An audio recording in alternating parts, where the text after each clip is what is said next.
Alléluia, mon cœur est dans la joie. Alléluia, je chante pour toi. Elle est vivante, efficace, la parole de Dieu.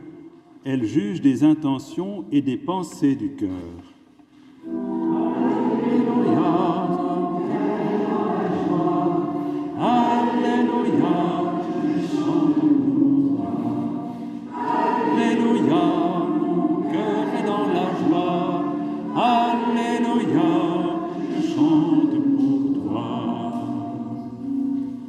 Le Seigneur soit avec vous. Et avec vous. Évangile de Jésus-Christ selon saint Luc. En ce temps-là, Jésus disait à ses disciples une parabole sur la nécessité pour eux de toujours prier sans se décourager. Il y avait dans une ville un juge qui ne craignait pas Dieu et ne respectait pas les hommes. Dans cette même ville, il y avait une veuve qui venait lui demander « Rends-moi justice contre mon adversaire ». Longtemps, il refusa.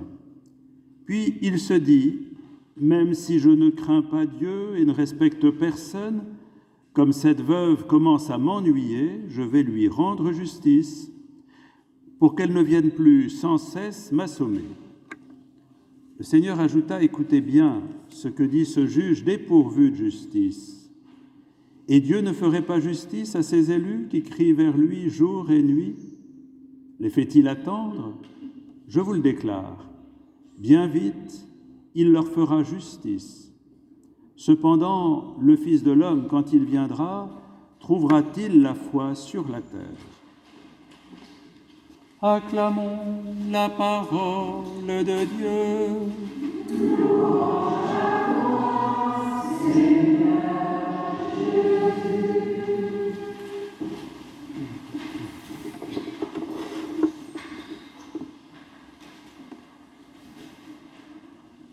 Voilà, le contexte de cette parabole, c'est les questions qui peuvent se poser aux disciples après la mort et la résurrection du Christ, et en face des premiers affrontements qu'ils auront à vivre.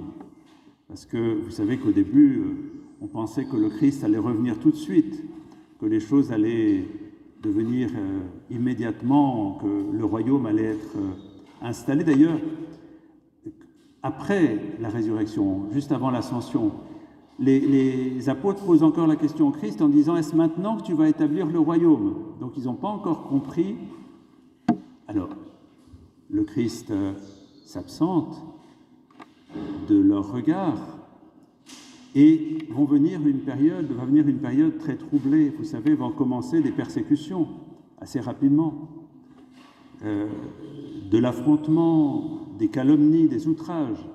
Et le Christ sait que ce qu'il a dû subir, eh bien, ses apôtres, ses disciples auront aussi à vivre des choses difficiles. Et donc c'est dans ce cadre-là que s'inscrit cette parabole pour leur dire « Gardez confiance. Quoi qu'il arrive, la victoire est certaine, mais le chemin peut paraître assez chaotique. » Quelqu'un a écrit un livre, je ne citerai pas l'auteur, sur un chemin escarpé, la joie. Bon, il y en a qui connaissent. C'est une phrase de Paul VI qui avait dit « La joie se trouve sur un chemin escarpé ». Alors, je voudrais citer un peu longuement notre évêque qui vient de faire une lettre pour chacun d'entre nous. Elle n'a pas encore été distribuée, mais ça ne va pas tarder. Donc, je vous donne en avant-première. C'est une lettre pastorale pour chacun et chacune. On les a reçues. Je pense qu'on les distribuera. Il y en a quelques-unes là sur la table là-bas. On en distribuera la semaine prochaine. Alors, je le cite.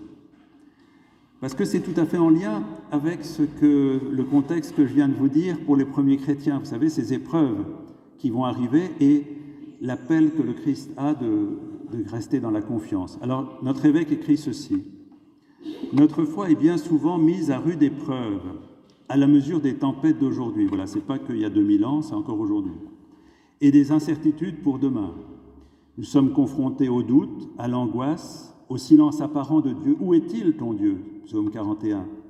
Et à notre perplexité, que faut-il faire dans le monde tel qu'il est pour bien faire?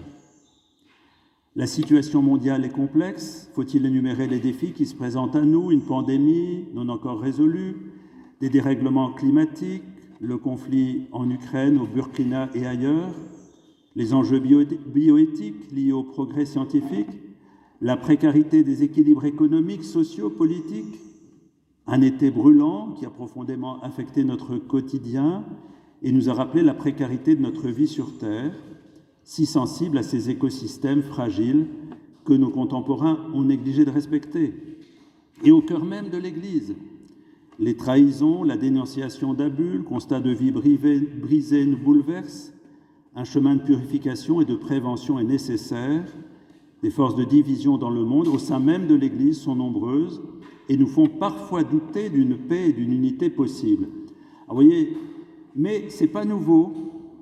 Les premiers chrétiens ont vécu des choses comme ça et se sont demandé comment allait venir le royaume. Et le Christ donne cette parabole pour leur donner confiance.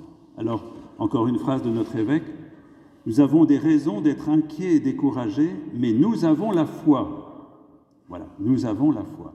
Qu'est-ce que c'est qu'avoir la foi au cœur de combat, au cœur de déstabilisation, au cœur de doutes qui peuvent nous traverser?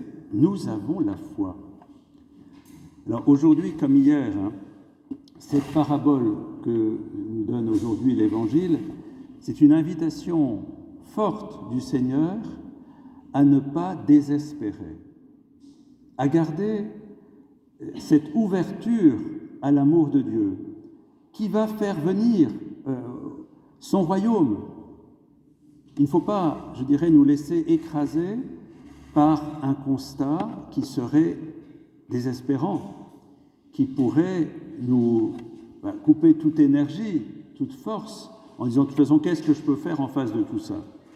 Bien, le Seigneur nous dit aujourd'hui, il faut durer dans la confiance, durer dans l'ouverture à l'amour, avec la certitude que ce que le Christ nous a promis, que le royaume viendrait, il va tenir sa promesse. Et on doit aussi être attentif aux signes du royaume. C'est vrai que quand j'arrive ici le samedi soir et que je vois toute cette fraternité à l'œuvre, la joie de se retrouver, les sourires, les paroles échangées, je me dis, voilà un signe du royaume, une communauté fraternelle, ça fait du bien. Et c'est là que le Seigneur passe. C'est Monseigneur Frétélière qui avait, je pense c'était évêque de Créteil, je l'avais entendu, qui avait dit, vous savez, quelquefois au milieu du ciment de nos cités là-bas à Créteil, eh bien, il peut pousser des petites fleurs entre deux plaques de ciment. Ben voilà, les fleurs, elles peuvent pousser partout. Donc, il y a vraiment cette confiance qui doit nous habiter et le Seigneur nous invite à persévérer dans la confiance. C'est ça la prière. C'est une ouverture à l'impossible de Dieu. Une ouverture à ce que Dieu peut, à travers notre cœur ouvert, faire jaillir sa vie. Un ami au téléphone ce matin me disait, qui avait lu l'Évangile, me disait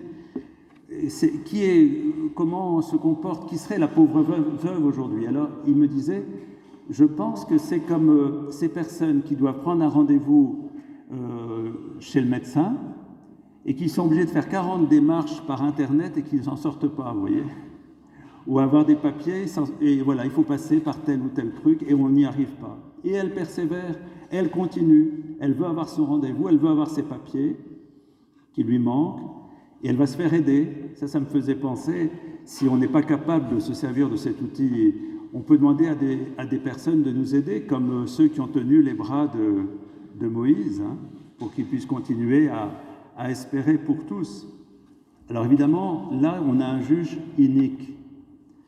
La question c'est pas du tout une comparaison avec Dieu. Ça veut dire que ce qui est important dans cette parabole, il faut toujours voir la pointe de la parabole. Bien, la pointe de la parabole, c'est la persévérance de cette femme qui ne lâche pas. Et Jésus dit, si cette femme arrive à faire craquer ce juge mauvais, parce que le vrai texte, c'est qu'elle me casse la tête. Je n'ai pas envie qu'elle continue à me casser la tête.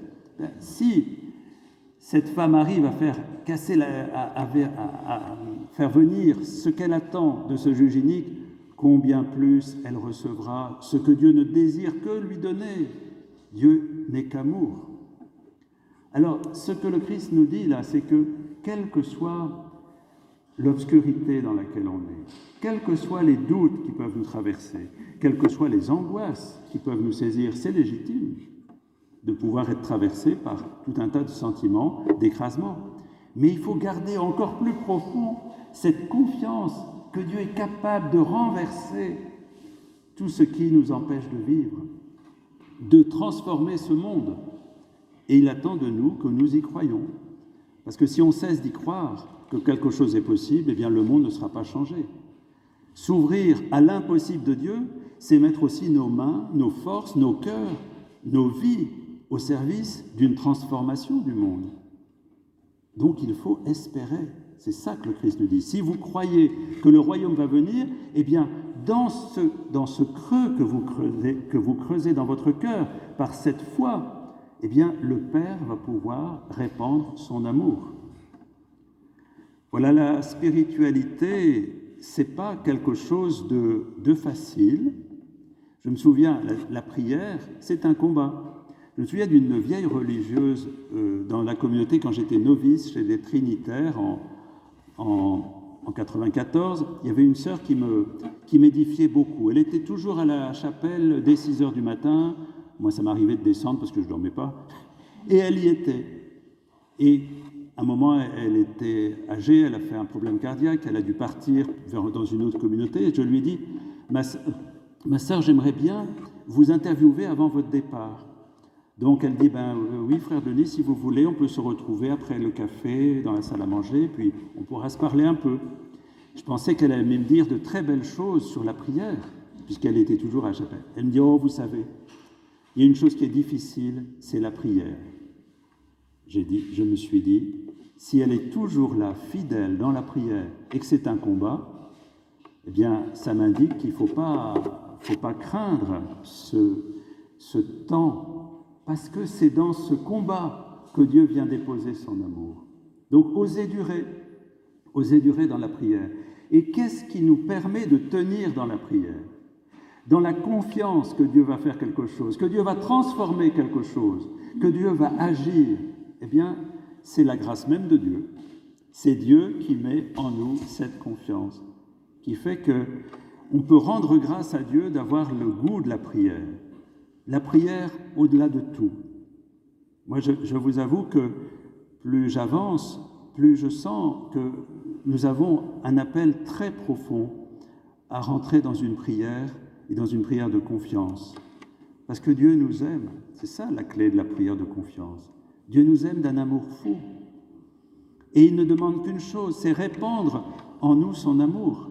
Il y a cette phrase dans l'Apocalypse que j'aime beaucoup, c'est « Je me tiens à la porte et je frappe ». Vous connaissez, hein ? Si quelqu'un ouvre la porte, j'entrerai, je prendrai la scène avec lui.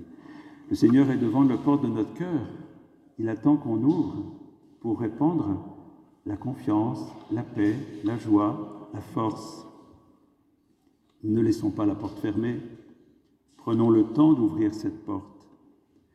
Alors, aujourd'hui, c'est un appel que le Seigneur nous lance à y croire, à croire à son amour, à croire à sa présence, à croire à sa capacité de transformer notre vie et le monde. Alors ça nous met dans une joie profonde, si vraiment on rentre là-dedans. Et je voudrais finir par cette phrase encore de la lettre de notre évêque. « Et la vraie paix jaillira, non pas de nos efforts, parce que cette paix est un don de Dieu qu'il faut accueillir, comme la foi. Et que le Seigneur nous donne d'accueillir cette paix, cette joie, cette force pour transformer ce monde. »